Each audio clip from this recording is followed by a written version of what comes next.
समझ में आया क्या हीट ऑफ हाइड्रोजनेशन? हाँ सर समझा। तो हाँ सर समझा। चाहो तो हाँ इसमें सर। लिख लो, अगर लिखना चाहो तो लिख लो। सर पहले नोट करते हो। हाँ बेटा पहले नोट करो।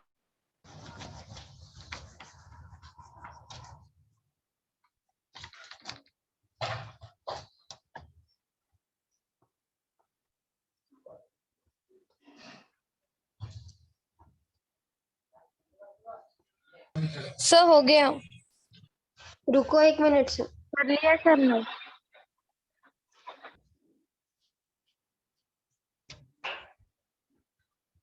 हो गया सर। लिखे इसमें when in alkene hydrogen add sir एक बार रिपीट करो। when in alkene hydrogen add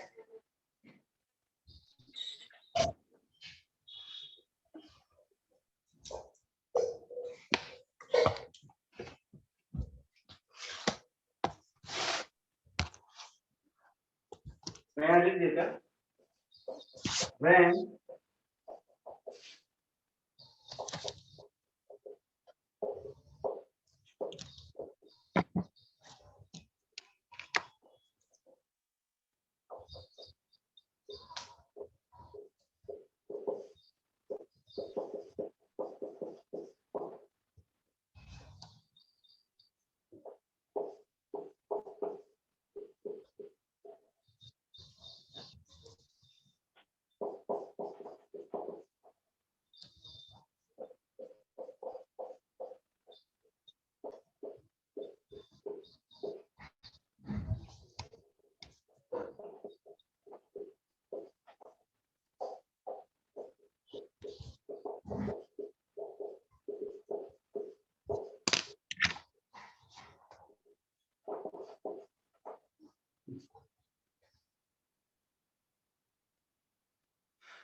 हो गया।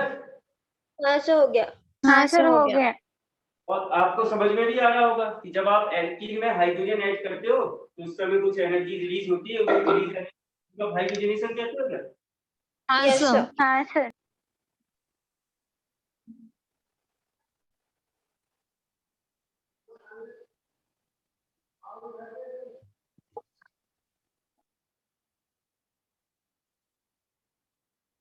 अच्छा आपको ये फॉर्मूला पता जो आपका डेल्टा एच है इसी का नाम है इस समय हीट ऑफ हाइड्रोजनेशन? हाँ सर। हाँ हाँ सर। सर। और आपको पता है कि जो डेल्टा एच है इसका फॉर्मूला होता है energy of product minus energy of reactant, मैंने पिछली क्लास में एनर्जी ऑफ बताया। रिएक्टेंट। हाँ सर। सर याद है। हाँ सर। तो चाहो तो इस फॉर्मूले को दोबारा लिख लो, heat of hydrogenation delta H बराबर energy of product minus energy of reactant. हाँ। हाँ कर लिया सर नोट। रुको सर।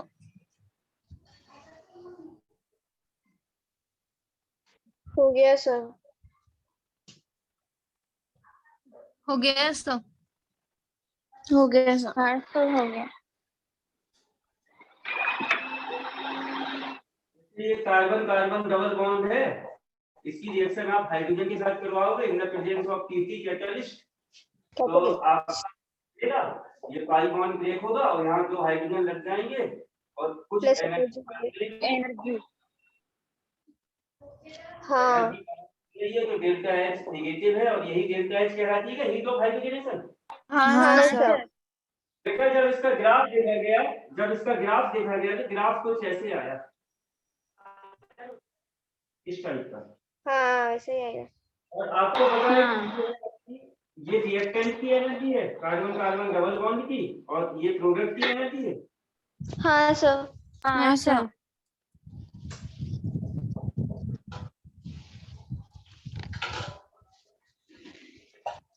सही है। हाँ सर। हाँ सर सही है। आपको पता है कि डेल्टा एच बराबर होता है energy of product minus energy of reactant. मतलब आपको ये पता है क्या?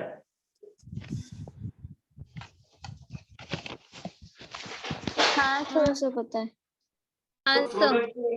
तो देखो प्रोडक्ट की एनर्जी इतनी है और रिएक्टेंट की एनर्जी इतनी है, तो जो ये दोनों के बीच का गैप है ये है क्या डेल्टा एच? हाँ सर। हाँ सर। हाँ सर। अरे यार, एनर्जी ऑफ ये वाली एनर्जी माइनस ये वाली एनर्जी, इस वाली एनर्जी से ये वाली एनर्जी माइनस होगी तो ये वाली एनर्जी बनेगी नहीं बनेगी? हाँ सर। हाँ बनेगी। समझा या नहीं समझा? समझा सर। समझा सर।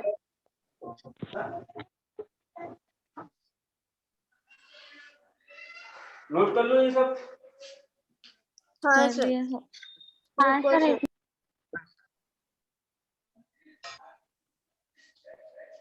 सर।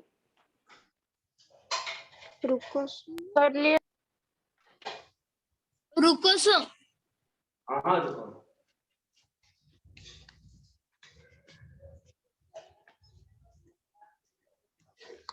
हो गया। हो गया सर। बहुत देखना, आपको पता है कि ये वाला गैप है डेल्टा एच। अगर एल्कीन की एनर्जी ज्यादा होगी, अगर एल्कीन की एनर्जी ज्यादा होगी तो ये वाली एल्कीन यहाँ चली जाएगी क्या? चलो यहाँ दोबारा बना लेते हैं। अगर ये एल्कीन हायर एनर्जी की होगी तो ये वाला गैप आपका देखो ऐसे चला जाएगा।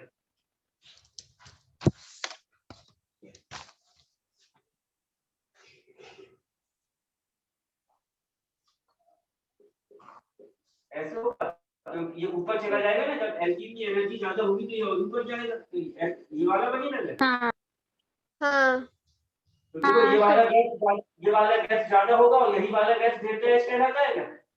हाँ सर। तो क्या मैं हाँ आपको सर। एक रिलेशन लिखवा दूं, जो डेल्टा एच है directly proportional to energy of alkene. Alkene की एनर्जी जितनी ज्यादा होगी तो ये उतने ऊपर होगा, तो डेल्टा एच की वैल्यू उतनी बड़ी होगी क्या? हाँ बराबर है। हाँ सर। मानते हो नहीं मानते? मानते सर। मानते सर। तो यहाँ से आपको ये पता चल गया कि डेल्टा एच की वैल्यू कब ज्यादा होगी, जब एल्कीन की एनर्जी ज्यादा होगी। कार्बन कार्बन डबल बॉन्ड जितनी हाई एनर्जी का होगा डेल्टा एच उतना ज्यादा होगा। कोई दिक्कत?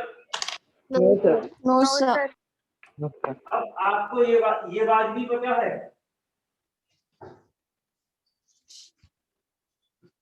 कि एनर्जी का स्टेबिलिटी के साथ उनका रिलेशन होता है क्या? हाँ। हाँ। तो आप एनर्जी ऑफ एल्कीन की जगह डेल्टा एच का directly proportional to stability of alkene. हाँ सर। हाँ। तो मतलब जितनी ज्यादा स्टेबल एल्कीन होगी उसका डेल्टा एच इतना कम होगा क्या? Yes sir. और हाँ, स्टेबिलिटी हाँ, ऑफ एल्कीन आपको देखना आता है क्या? सबसे ज्यादा स्टेबल होती है कंजुगेटेड। जब इससे काम ना चले तो नंबर ऑफ अल्फा हाइड्रोजन देखो, और जब इससे भी काम ना चले हाँ। तो फिर आप अनसिमेट्रिकल, और उससे भी काम ना चले तो ट्रांस। तो आप स्टेबिलिटी ऑफ एल्कीन निकाल लो, और अगर उल्टा कर दो वही हीट ऑफ हाइड्रोजनेशन है क्या? हाँ सर। हाँ हाँ सर। समझा या नहीं समझा? समझा सर। समझा सर। क्लियर हुआ नहीं हुआ बेटा? क्लियर है सर। क्लियर है सर। तो क्वेश्चन तो होता है एल्कीन की स्टेबिलिटी का, लेकिन नाम ये दे देता है हीट ऑफ हाइड्रोजन। मतलब कॉन्सेप्ट यदि आपको एल्कीन की स्टेबिलिटी लिखना आता है तो अपने आप। हाँ सर। कर लिया सर। हो गया सर। हो गया सर। क्वेश्चन लेने arrange the following.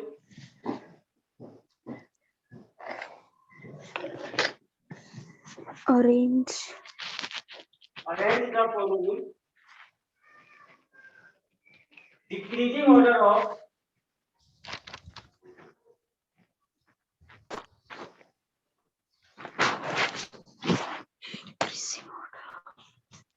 heat of hydrogenation.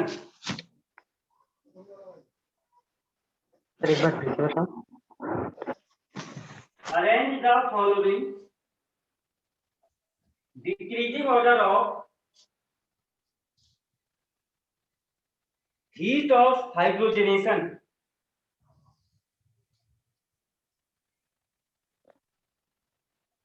हो गया सर हो गया। हाँ सर हो गया।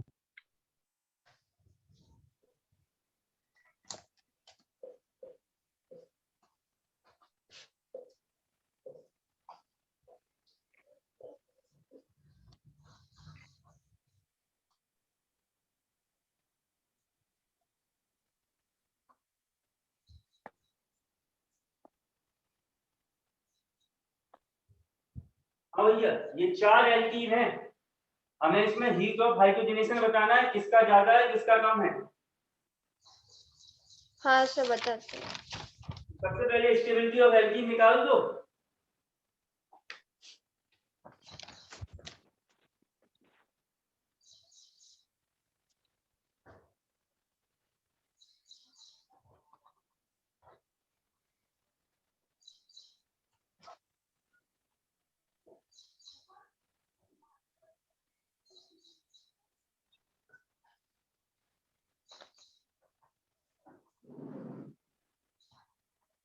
CDAB।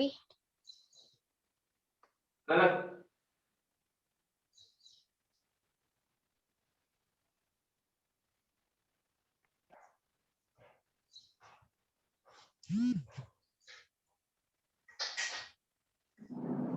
देखो, अरे यार आप देखते ही नहीं हो, ये कंजुगेशन है क्या इसमें? हाँ और आपको पता है कि दुनिया हाँ। की कंजुगेटेड एल्कीन होती है। सबसे पहले तो आप स्टेबिलिटी ऑफ एल्कीन देखो। बी वाले में भी सिग्मा पाई है ना। हैं? बी वाले में भी सिग्मा वाले में कहां से एक ही डबल बॉन्ड है, तो कंजुगेशन कहां से होगा? कंजुगेशन के लिए तो एक से ज्यादा डबल बॉन्ड होने चाहिए। हाँ सर। A B. अब इसमें देखो, इसके पास 6 अल्फा एच है, जब इसमें भी कंजुगेशन नहीं है, इसमें भी नहीं है, इसमें 6 अल्फा एच है, इसके पास 2 हाँ। अल्फा एच है, और इसके पास 2 अल्फा एच। 7 अल्फा एच है क्या?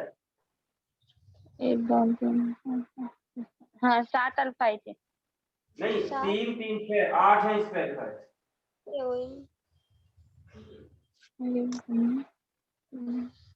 हाँ सर 8। हाँ 8 है। हाँ आपको पता है सबसे ज्यादा एल्कीन होती है कंजुगेशन वाली, एक ही स्टेबिलिटी, उसके बाद अल्फा एच देखते हो, तो ये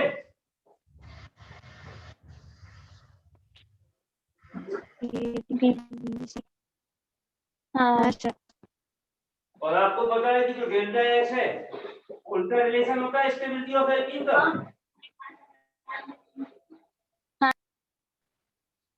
अभी अभी आप तो हीट ऑफ हाइड्रोजनेशन कर रहे हो ना, तो हीट ऑफ हाइड्रोजनेशन का उल्टा रिलेशन होता है स्टेबिलिटी ऑफ एल्कीन के साथ। हाँ सर। हाँ सर उल्टा होता है। इस आंसर को उल्टा कर दो, डेल्टा एच का ऑर्डर ये होगा। हाँ CBD।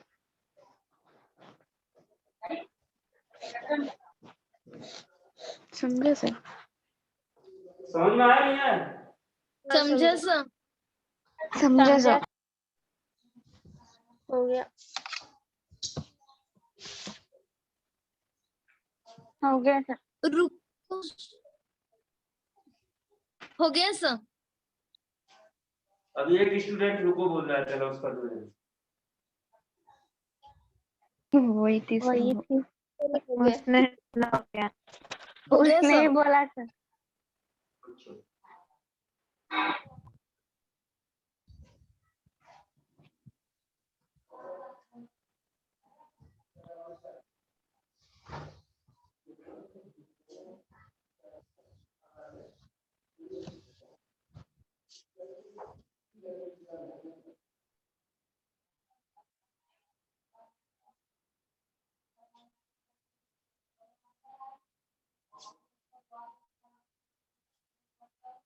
भैया हीट ऑफ हाइड्रोजनेशन नाम का है, अगर आपको स्टेबिलिटी ऑफ एल्कीन देखना आता है तो क्वेश्चन वहीं से हो जाता है क्या?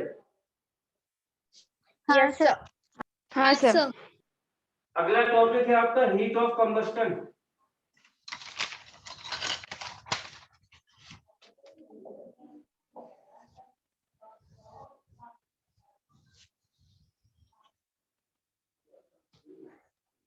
कर लिया सर नोट।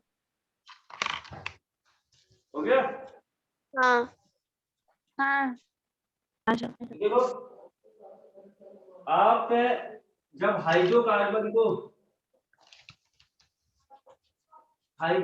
का मतलब होता है एल्केन, एल्कीन या एल्काइन। Alkyne. जब आप इसको ऑक्सीजन के प्रेजेंस में बर्न करोगे तो आपको मिलेगा CO2 प्लस H2O और कुछ एनर्जी बाहर निकलेगी। जो बाहर निकल रही है एनर्जी, इसी एनर्जी को बोलते हो आप हीट ऑफ कंबस्टन। हाँ सर। फिर से सुन लो, जब आप किसी भी हाइड्रोकार्बन को ऑक्सीजन के प्रेजेंस में बर्न करोगे तो वो CO2 H2O में कन्वर्ट होगा और कुछ एनर्जी बाहर निकालेगा। इसी एनर्जी को बोलते हो हीट ऑफ कंबस्टन। जैसे ये हाइड्रोकार्बन है, प्लास्टिक हाइड्रोकार्बन से ही बनती है।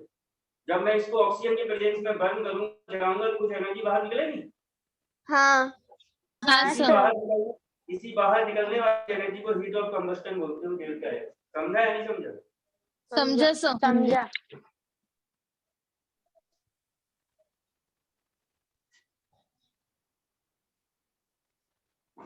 हो गया। हो गया सर। एक मिनट तो रुको। सबका हो गया? हाँ नहीं सर, एक मिनट रुको। हाँ sir.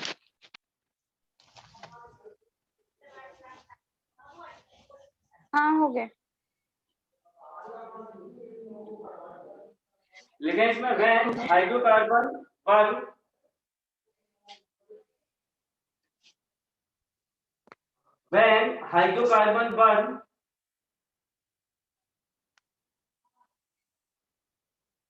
in the presence of oxygen,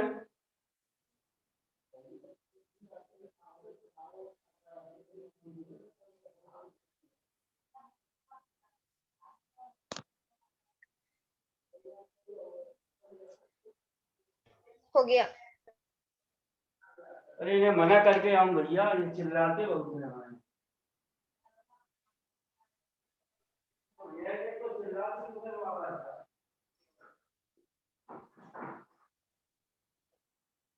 mummy butter लेके जाओ। हाँ बेटा, when hydrocarbon burn in the presence of oxygen, then CO2 and H2O form.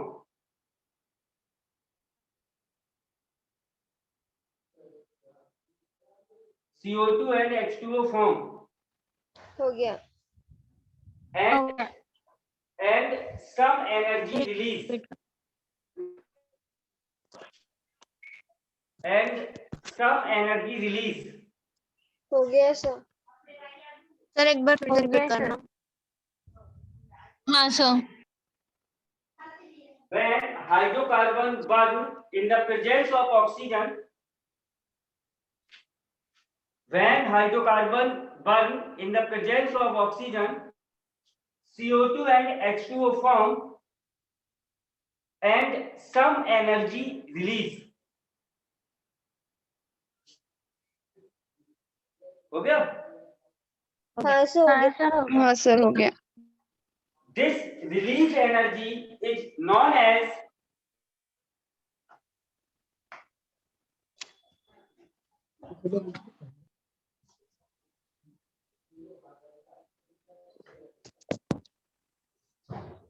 Heat of combustion. this released energy is known as heat of combustion. हाँ हो गया।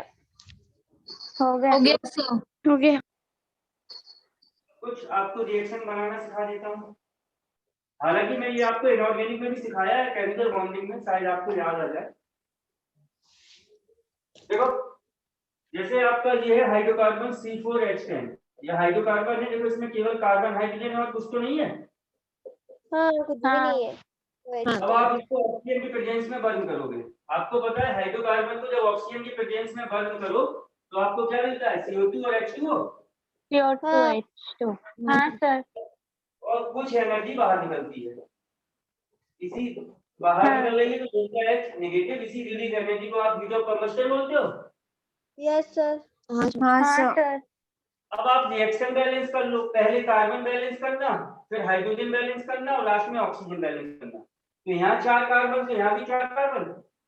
हाँ sir 4 carbon. यहाँ पर देखो 10 हाइड्रोजन है, यहाँ पर 2 हाइड्रोजन है, तो 5 से मल्टीप्लाई करोगे कार्बन के बाद हाइड्रोजन, तो 10 हाइड्रोजन हो गए। 5। हाँ सर हाँ सही सर। है। हाँ हाँ सर अब सही है। लास्ट में ऑक्सीजन बैलेंस करो, तो यहाँ 5 और यहाँ पर 4 टू 8, इस तरफ 13 ऑक्सीजन है क्या?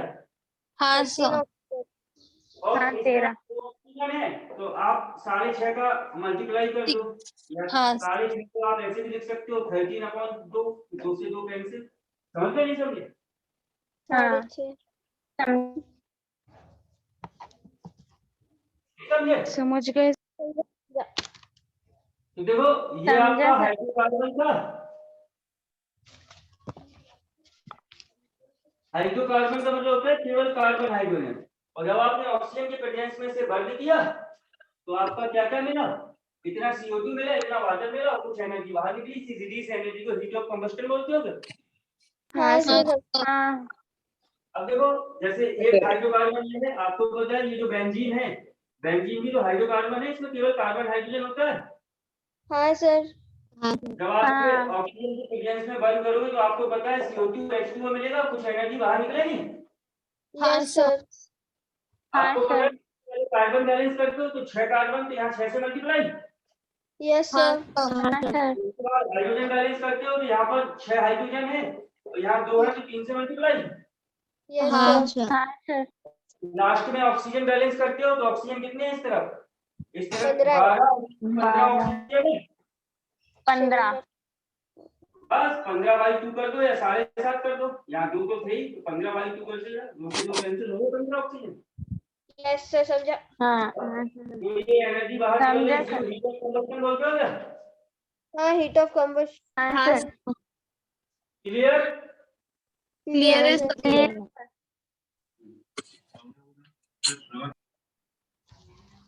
समझा सर।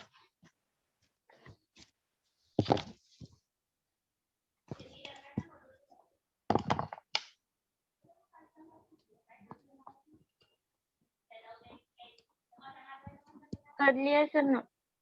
1 मिनट सर रुको। सर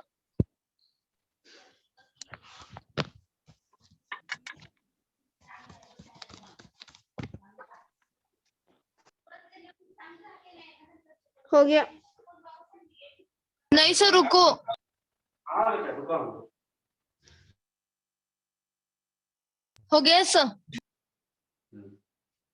रफ कर दूं? हाँ सर हाँ कर दो। सर। हाँ सर कर दो।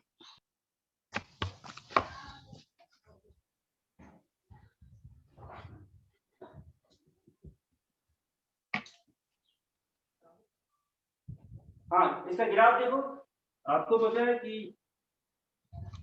ऐसा ग्राफ आता है इसका। ये आपका हाइड्रोकार्बन है और हाँ। ये जो हाइड्रोकार्बन ऑक्सीजन के साथ बर्न करोगे तो आपको CO2 + H2O मिलेगा। हाँ सर और हाँ, जो डेल्टा एनर्जी। इसके और इसके बीच का गैप है, इसी को आप बोलते हो डेल्टा है। समझे नहीं समझे? हाँ सर समझा। समझा सर। इसी डेल्टा को आप हीट ऑफ कंबस्शन बोलते हो क्या? हाँ सर। हाँ सर।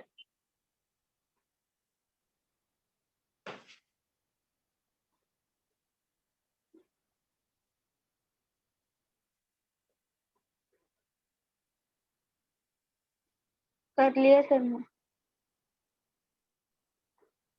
हो गया? नहीं सर ना। हाँ अब आप देखो इसका क्वेश्चन थोड़ा दिमाग से सॉल्व होगा आपसे। हो गया जी? हाँ सर सर रुको हो ना गया। लिखने दो।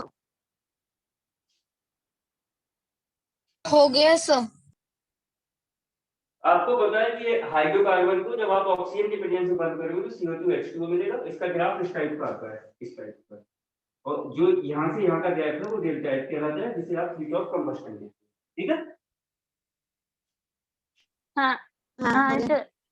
अब आप देखो, आपका जो हीट ऑफ कंबस्टन है directly proportional to number of carbon atom होता है। आप मुझे ही बताओ, जैसे इसके पास 10 कार्बन एटम है और इसके पास 100 कार्बन एटम है। अब मैं इसको भी बर्न करूंगा, इसको भी बर्न करूंगा, तो ज्यादा हीट कौन देगा? 100 कार्बन एटम वाला ज्यादा हीट रिलीज करेगा कि नहीं करेगा? हाँ सर। हाँ करेगा।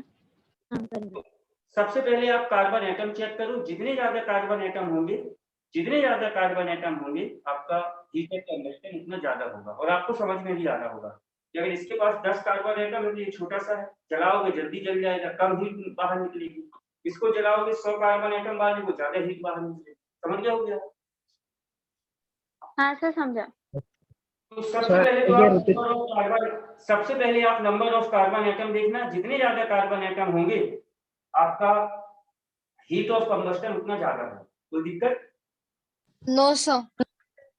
जब ये वाला कॉन्सेप्ट काम ना करे तो delta H directly proportional to energy of hydrocarbon.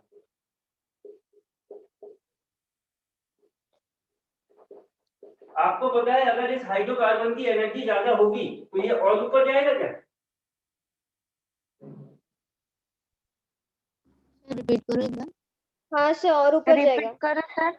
अभी इसकी एनर्जी कम है तो ये यहाँ है, और एनर्जी ज्यादा होगी तो यहाँ आएगा कि नहीं आएगा हाइड्रोकार्बन? हाँ और एनर्जी ज्यादा होगी तो यहाँ आएगा। Yes sir.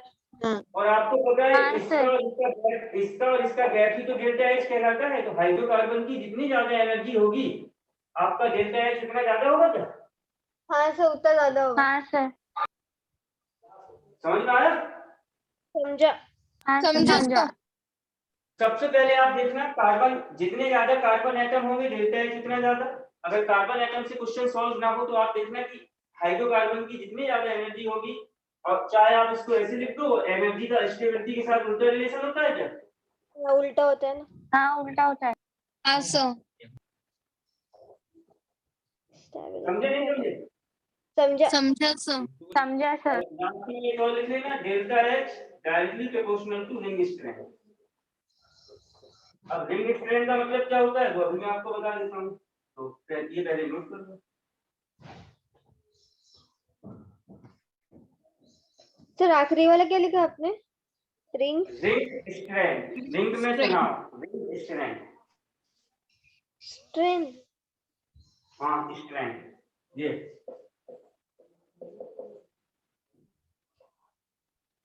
हाँ हो गया सर, लिख लिया। हो गया सर। हो गया सर। याद रखना जो कंबस्टन का क्वेश्चन है, सबसे पहले आप देखोगे number of carbon atom. Carbon atom जितने ज्यादा होंगे हीट ऑफ कंबस्टन उतना ज्यादा होगा। अगर इससे काम ना चले तो एनर्जी ऑफ हाइड्रोकार्बन, हाइड्रोकार्बन की जितनी ज्यादा एनर्जी होगी या जितनी कम स्टेबिलिटी होगी डेल्टा H जितना ज्यादा। तो लास्ट में देखना रिंग स्ट्रेंथ, अभी बता देता। तो रफ कर दूं क्या? हाँ सर कर दो। हाँ ऐसा कर दो।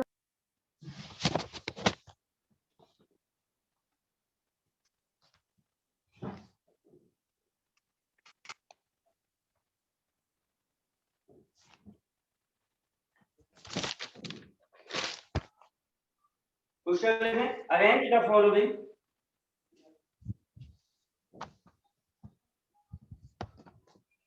Decreasing order of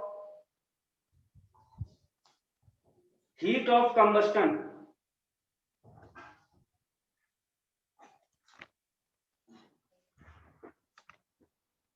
decreasing order of heat of combustion. heat of combustion हो गया? हाँ हो गया। हाँ हो गया।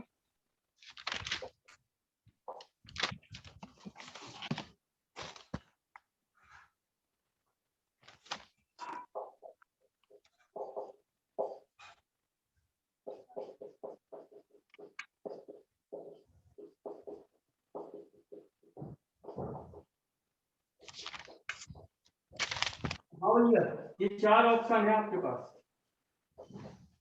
हमें बताना है कि हीट ऑफ कंबस्टन किसका ज्यादा है किसका कम है। तो आपको पता है हीट ऑफ कंबस्टन में हम सबसे पहले देखते हैं कार्बन एटम। तो इसके पास 2 कार्बन एटम है क्या? 2 है।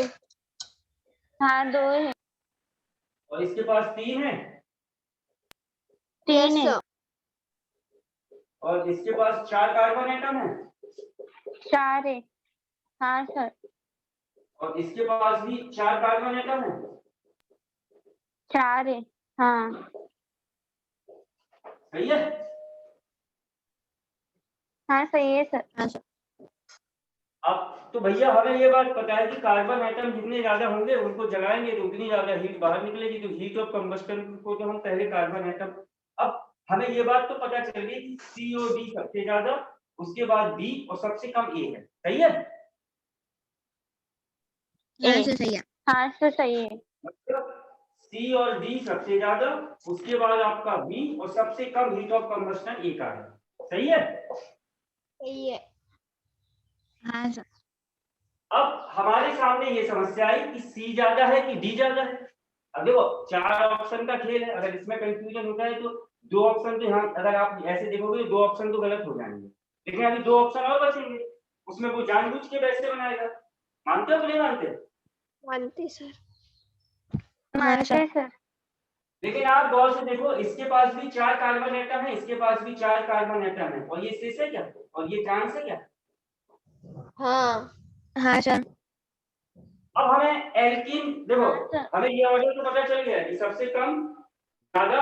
अब इन दोनों में कौन ज्यादा है केवल हमें ये देखना है। तो मैंने आपको एल्कीन की स्टेबिलिटी देखना बताया था। मैंने आपको बताया था सबसे पहले आप देखो कंजुगेशन, इसमें भी एक डबल बॉन्ड, इसमें भी एक डबल बॉन्ड, कंजुगेशन से काम नहीं चला यार। हाँ नहीं चला। हाँ नहीं चला। उसके बाद मैंने कहा था अल्फा एच चेक करो, तो इसके पास भी 6 हाँ। अल्फा एच है, इसके पास भी 6 अल्फा एच है, तो उससे भी काम नहीं चला। नहीं चला। फिर मैंने नहीं आपको चला। बताया था कि अनसिमेट्रिकल वाला ज्यादा स्टेबल होता है, तो इसमें भी प्लेन लग रहा है, इसमें भी हाँ। प्लेन लग रहा है, काम नहीं चला। नहीं फिर चला। मैंने आपको कहा था कि जो स्टेबिलिटी होती है ट्रांस की ज्यादा होती है और सिस की कम होती है। हाँ बताया था ना। हाँ सर बताया था। आपको पता है कि जो स्टेबिलिटी का ऑर्डर है, स्टेबिलिटी का ऑर्डर है वो आपका बी का ज्यादा है और सी का कम है। सी का कम है। और ट्रांस आपको का एनर्जी का ऑर्डर है वो सी का ज्यादा है। एनर्जी और स्टेबिलिटी के साथ उल्टा रिलेशन होता है ना। हाँ उल्टा होता है ना। हाँ हाँ सर। उल्टा होता है। और मैंने आपको बताया था कि हीट ऑफ कंबस्टन में सबसे पहले कार्बन एटम चेक करो, कार्बन एटम ना काम करे तो एनर्जी देखो, एनर्जी जितना ज्यादा होगा हीट ऑफ कंबस्टन उतना ज्यादा होगा क्या? हाँ होगा ना। हाँ उतना ज्यादा होगा। इसका सही आंसर ये होगा क्या?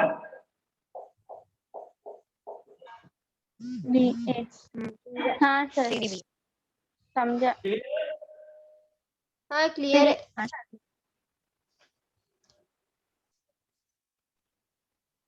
अरे समझ में आ रहा है कि ऐसा ही?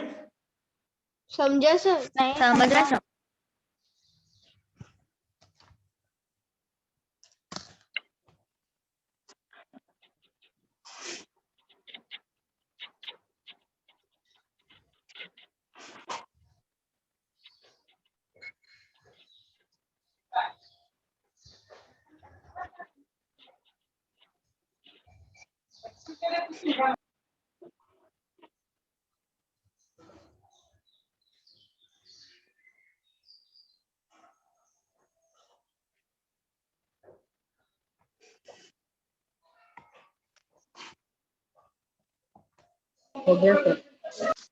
ये सब कर लिया सर ना। तो बेटा अब आपके 10 मिनट बचे हैं, मुझे इसमें काफी अच्छे अच्छे क्वेश्चन करवाने हैं, तो फिर कल ही करवाता, फिर आज इतने ही रहने देते। ओके हाँ sir thank you. Okay sir thank you sir bye. You sir bye. तो फिर अपन नेक्स्ट क्लास में बाय।